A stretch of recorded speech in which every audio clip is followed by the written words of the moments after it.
Hello everyone. यदि आप twelfth exam की तैयारी कर रहे हैं और आपका इंग्लिश सब्जेक्ट बिल्कुल ठीक से तैयार नहीं हुआ है तो ये आपके लिए क्लासेस है। ठीक है, तो किसी भी सब्जेक्ट को तैयार करने के लिए, उसकी तैयारी करने के लिए आपको करना क्या पड़ेगा? सबसे पहले उसका सिलेबस जानना है, क्या एग्ज़ाम का रिक्वायरमेंट है उसको जानना है। उसको जान करके आप तैयारी करेंगे तो मुझे ऐसा लगता है कि बहुत कम समय में जो है ना, आप अच्छे से अच्छे स्कोर कर सकते हैं। तो चलिए देर ना करते हुए, अगर आप ट्वेल्थ एग्ज़ाम की तैयारी में लगना चाहते हैं ज़ोर शोर से तो आप हमारे साथ जुड़ सकते हैं और बहुत ही कम समय में हम लोग एग्ज़ाम की प्रिपरेशन बहुत ही अच्छी तरह से कर लेंगे। ठीक है, तो सबसे पहली बात हम लोग क्या करेंगे, सिलेबस के बारे में जानेंगे। बिना सिलेबस जाने आपको बिल्कुल आपका तैयारी अच्छी नहीं होगी। ठीक है, तो आपको सिलेबस जानना ज़रूरी होता है। ठीक है, तो इस कोर्स का नाम रहेगा टारगेट। हम लोग बस कुछ महीनों अर्थात 1 से 1.5 महीना में ही हम लोग क्या करेंगे, उस टॉपिक को पढ़ेंगे जहाँ से एग्ज़ाम में बार बार क्वेश्चन आता है, हम लोग उससे रिलेटेड काम करेंगे। राइट, और बिल्कुल ही चिंता ना करें, अगर आपकी तैयारी नहीं हुई है तो आप बिल्कुल ही चिंता ना करें, आपकी तैयारी पक्की हो जाएगी, एग्ज़ाम से पहले हो जाएगी। ठीक है, तो आप बस कुछ ही दिन आपको क्लास अटेंड करना पड़ेगा। देखिए होता है क्या, रेगुलरिटी बहुत ज़्यादा ज़रूरी होता है। ठीक है, आप रेगुलर अगर आप इस चीज़ को करेंगे तो आपका तैयारी हो पाएगा, नहीं तो इसका कोई सॉल्यूशन नहीं है। ठीक है, तो सबसे पहली बात हम लोग जानते हैं सिलेबस क्या है। जैसे कि आपको हम बात करते हैं इंग्लिश का, तो इंग्लिश 100 मार्क्स का पूछा जाता है। राइट, ये तो सबको पता है। और 100 मार्क्स में क्या है कि आपको 2 पार्ट में ये डिवाइड रहता है। ठीक है, 2 पार्ट में आपका ये डिवाइड रहेगा, 50 मार्क्स और 50 मार्क्स करके। राइट, ये 2 पार्ट में डिवाइड रहेगा, 50 मार्क्स 50 मार्क्स करके। इसमें क्या है कि 50 मार्क्स जो रहेगा आपका ऑब्जेक्टिव रहेगा और 50 मार्क्स आपका सब्जेक्टिव रहेगा। ये सबको पता है पहले से। राइट, ऑब्जेक्टिव में आपको क्या करना पड़ेगा, ऑब्जेक्टिव में आपको 2 चीज़ पढ़ना पड़ेगा।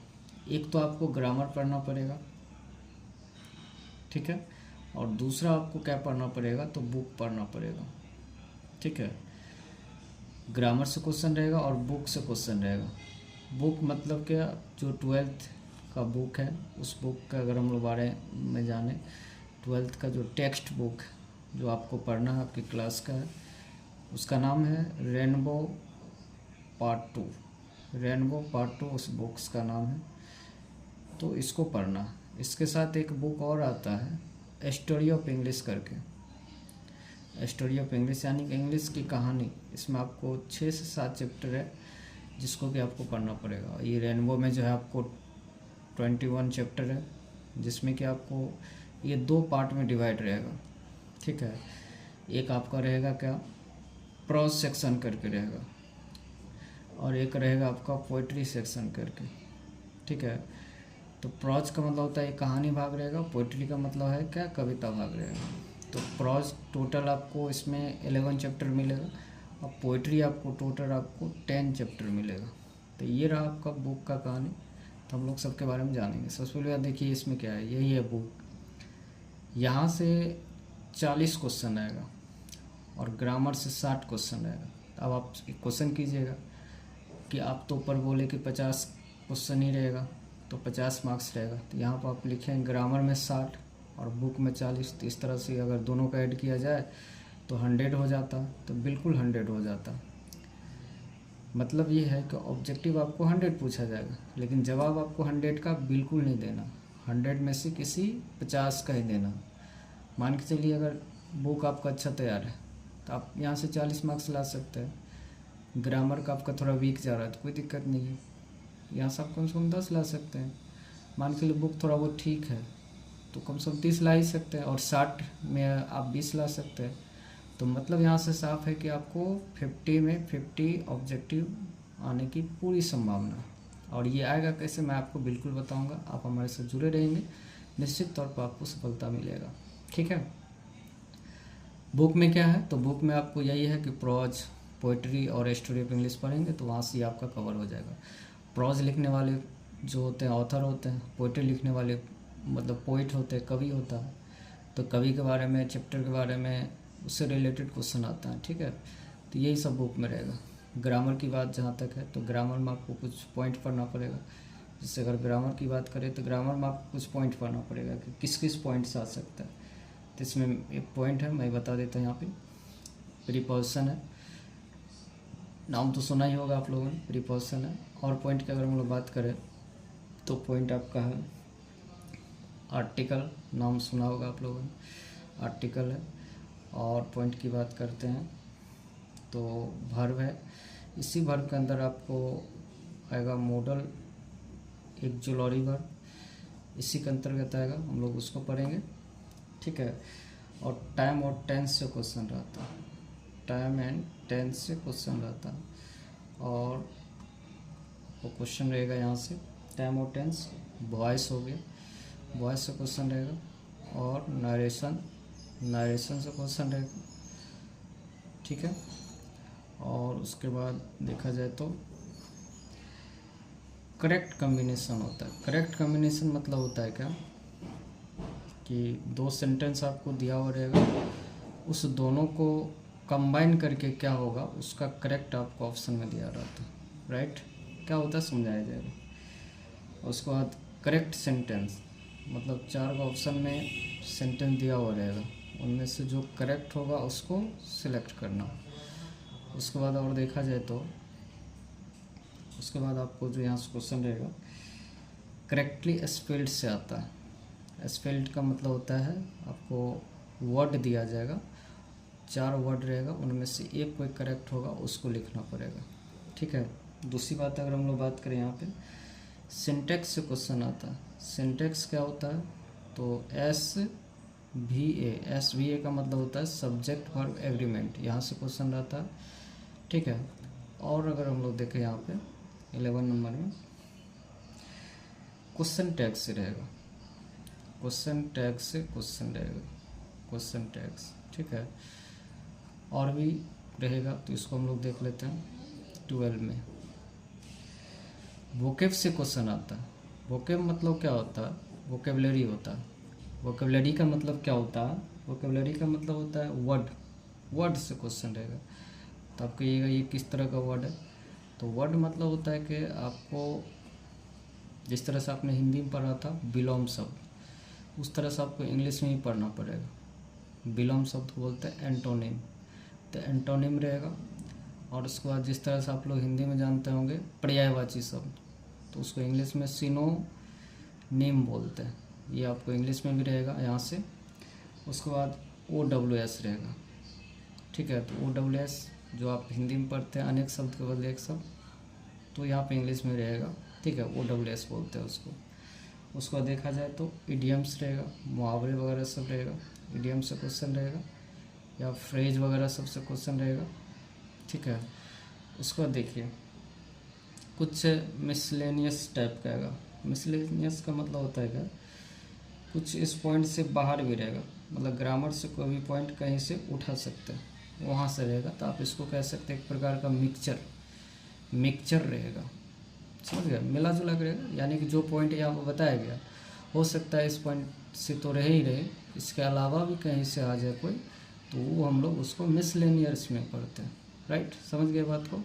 तो ये रहा ग्रामर का सिलेबस। बुक का तो बात बता ही दिए कि आपको टोटल ये यानी 21 चैप्टर आपको रेनबो पार्ट 2 से और 6 चैप्टर या 7 चैप्टर आपको इधर से पढ़ना पड़ेगा। तो यहाँ से आपको 40 मार्क्स कवर होगा। देखिए बुक पढ़ने से बहुत ज़्यादा फ़ायदा क्या है कि आपको ऑब्जेक्टिव तो होगा ही होगा, साथ में इसका सब्जेक्टिव भी काम आएगा, ठीक है। ये जो सब्जेक्टिव देखिए आप 50 मार्क्स का, यहाँ भी काम आएगा। बुक का बहुत ज़्यादा फ़ायदा है, ठीक है। क्योंकि देखिए यहाँ से क्या होगा कि 33 मार्क्स आपको बुक से आएगा, और बच गया क्या 50 में 33 निकल गया तो बचा कितना 17 मार्क्स, ठीक है। तो 50 यहाँ से, तो देखिए यहाँ दिखेगा नहीं, ये टोटल कितना हो जाएगा, तो बचा 17 मार्क्स, ये 17 मार्क्स, ये 17 मार्क्स कहाँ से रहेगा, ये तो 33 मार्क्स आपका बुक से रहेगा, 17 मार्क्स कहाँ से रहेगा, तो यहाँ से रहेगा कंपोजिशन बोलते हैं। अब ये कंपोजिशन क्या होता है, तो रचना बोलते हैं इसको, यानी कंपोजिशन से रहेगा। तो वहाँ क्लियर दिख नहीं रहा, ठीक है। तो थोड़ा मैं इधर कर लेता हूँ, दिखेगा आपको, ठीक है। तो देख सकते हैं यहाँ से कंपोजिशन से रहेगा, राइट। यहाँ से आपको क्वेश्चन दिखेगा। अब देखिए यहाँ से 33 मार्क्स में जो आएगा तो कौन कौन चीज़ आएगा उसको देखते हैं। आपको शॉर्ट क्वेश्चन आंसर आएगा, शॉर्ट क्वेश्चन एंड आंसर, ये कितना मार्क्स का, तो 10 मार्क्स का, यानी 2 अंक का रहेगा एक, यानी 2 अंक का एक रहेगा, 5 का जवाब देना है, टोटल 10 मार्क्स का रहेगा। यानी कि आप जो ये बुक पढ़ेंगे, ये जो आप बुक पढ़ेंगे यहीं से ये सब चीज़ क्लियर होगा, ठीक है। उसके बाद देखिएगा एक्सप्लानेशन आएगा। एक्सप्लानेशन का मतलब होता है ये व्याख्या रहेगा, ठीक है। इसमें होता है क्या कि जो इधर जो आपने देखा ये प्रोज सेक्शन हो गया या पोएट्री सेक्शन हो गया, तो ये जितने चैप्टर पढ़ेंगे इन्हीं चैप्टर में से क्या होगा, कहीं से कोई लाइन उठा के दे देगा और कहेगा उसका व्याख्या कीजिए, उसका आप एक्सप्लानेशन दीजिए। तो ये रहेगा, यहाँ से पोएट्री से भी वही रहेगा, प्रोज से भी वही रहेगा।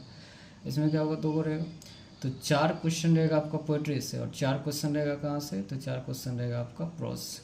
4 में से कोई एक बनाना है, यानी कि 2 बनाना है। तो जब 2 आप बनाएंगे तो क्या होगा, जब आप 2 बनाएंगे ना, तो 1 पर आपको 4 मार्क्स मिलेगा, तो 2 पर आपको 8 मार्क्स मिलेगा। यहाँ से समझ गए बात को। तो 10 और 8 18 हो गया।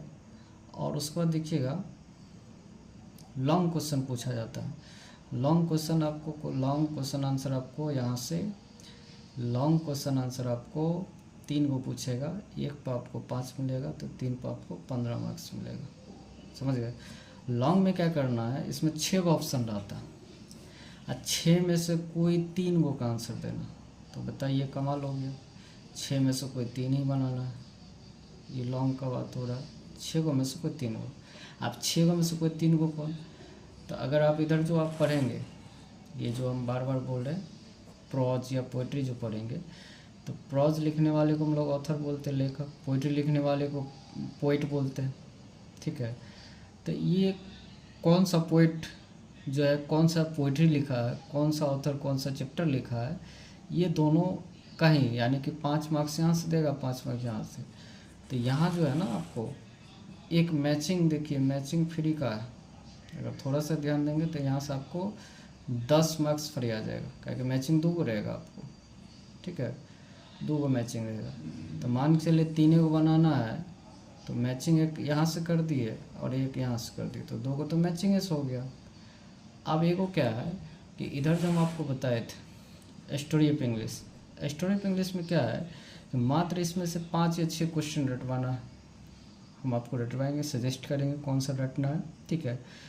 5 से 6 में से कोई अगर 3 भी याद कर लेते हैं तो समझिए 5 मार्क्स यहाँ से फ्री आ जाएगा। चलिए अगर इसको आप नहीं करना चाहते तो कोई दिक्कत नहीं, आप इधर जो ये पढ़ेंगे प्रोज या पोइट्री पढ़ेंगे, तो इनमें क्या होगा कि कुछ चैप्टर का समरी पूछेगा। समरी मतलब ये होता है कि आपको मतलब उस चैप्टर का शॉर्ट में समराइज करके, यानी छोटा करके लिखना है, तो उसको समरी बोलता है। तो समरी भी लिख सकते हैं, या आप स्टोरी ऑफ इंग्लिश में 3 को क्वेश्चन लॉन्ग वाला वो याद कर सकते हैं, या नहीं तो ट्रांसलेशन भी देता है तो ट्रांसलेशन बना सकते हैं। तो कई ऑप्शन है आपके सामने, तो ये कर सकते हैं। मतलब क्या, ट्रांसलेशन भी बना सकते हैं, 2 को तो मैचिंग कर दे, कोई एक ही बनाना। स्टोरी ऑफ इंग्लिश से क्वेश्चन रह सकता है तो उसको आप बना सकते हैं, रह सकता है, मतलब रहेगा ही रहेगा, ठीक है। उसके बाद देखा जाए, हो गया। तो ये काम, और समरी तो भूल ही गए, समरी रहेगा, ये समरी कर सकते हैं। तो ये 6 ऑप्शन में से 2 को तो मैचिंग हो गया स्टोरी ऑफ इंग्लिश में, और समरी रहेगा, तो ये यहाँ से कर सकते हैं, ठीक है। तो मेन है कि आपको 2 को मैचिंग कर देना और या एक समरी कर देना है, ट्रांसलेशन भी नहीं बनाना है, ठीक है। ट्रांसलेशन भी नहीं बनाना है, क्योंकि ट्रांसलेशन में होता है प्रॉब्लम क्या, आप वहाँ वर्ड भूल जाएंगे, फिर लेनी देनी पड़ जाएगा। बनाने आता है, वर्ड नहीं आता, फिर दिक्कत ना, इसीलिए आप उसको नहीं करेंगे, ठीक है।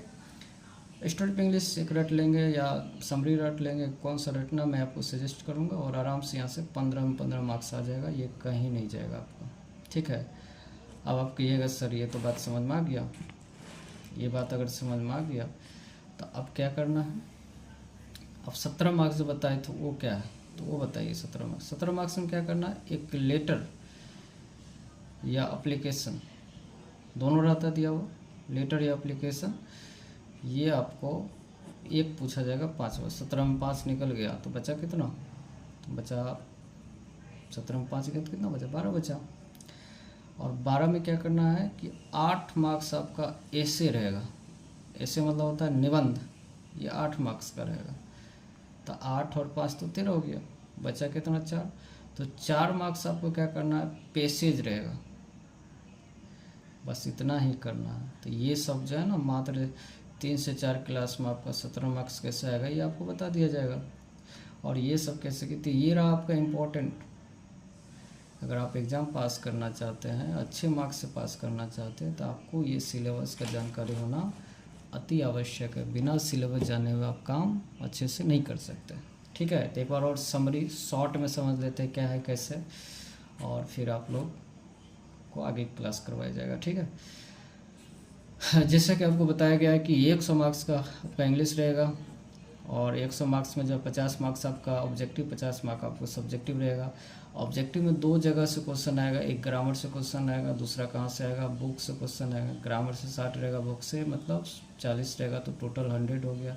लेकिन जवाब किसी 50 का ही देना। ठीक है, उसका देखिए ग्रामर में कहाँ कहाँ से क्वेश्चन रहेगा, ये आपके सामने है, कहाँ कहाँ से क्वेश्चन रहेगा लिखा हुआ सारा चीज़। एक होगा कि नेक्स्ट क्लास में आपको क्वेश्चन दिखा देंगे कि किस तरह से साइंस वाला को पूछा गया, किस तरह से आर्ट्स वाले को पूछा गया। क्योंकि साइंस और आर्ट्स का जो क्वेश्चन होता है अलग होता है, मतलब सिलेबस वही है, क्वेश्चन अलग है। तो हम आपको क्वेश्चन दिखाएंगे किस तरह से क्या होता है, ये सिलेबस के हिसाब से मैच करता है कि नहीं करता है। तो ये देखिएगा होता है क्या कि सिलेबस जानना बहुत ज़्यादा ज़रूरी है। आप इसको नहीं अगर करते हो तो फिर काम नहीं चलेगा, इसलिए सिलेबस की जानकारी होना चाहिए। कितना बच्चे होते हैं कि उनको सिलेबस पता ही नहीं होता, एग्ज़ाम देने जाता है, यानी कल एग्ज़ाम है और आज पूछ रहा है कि भाई क्या पूछेगा, पास में। तो बहुत के बेर कोहर नहीं रोकना।